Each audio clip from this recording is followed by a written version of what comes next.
How to Win Friends and Influence People. A reservoir of several stories that talk to you. One such story that talks to me the most was when Mr. Dale Carnegie was only 10 years old and he was in the hospital. He was supposed to undergo a major orthopedic surgery. He didn't have his dad, he was no more. His mother was also not being able to be with him that day. And thinking about all of this, he was in a lot of pain. He was feeling lonely and he was in a lot of despair.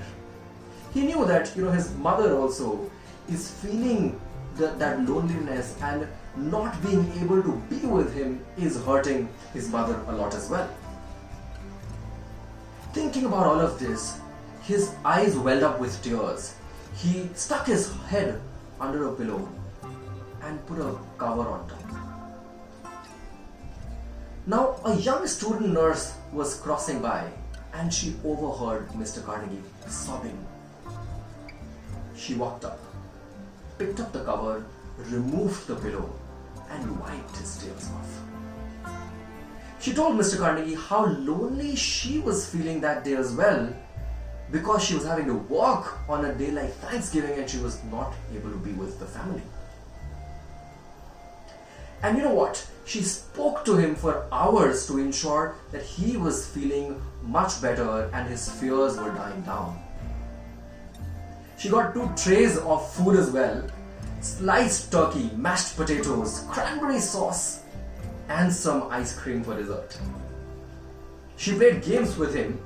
Her shift was getting over at 4, but she stayed back till 11 p.m.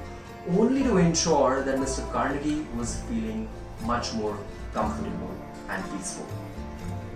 Mr. Carnegie says, from that day till every Thanksgiving that I've spent in my life, none has gone by without me thinking about those several feelings that I felt that day. The feeling of loneliness, fear, ambiguity. Yet, somehow this stranger made it so comfortable for me through her tenderness, through her care. Ladies and gentlemen, we're all living in a time like this. We could all give that support to each other and practice this principle by Mr. Dale Carnegie, which is become genuinely interested in other people. And that way we will be able to have stronger relationship with my friends, my colleagues, my clients, and my entire family.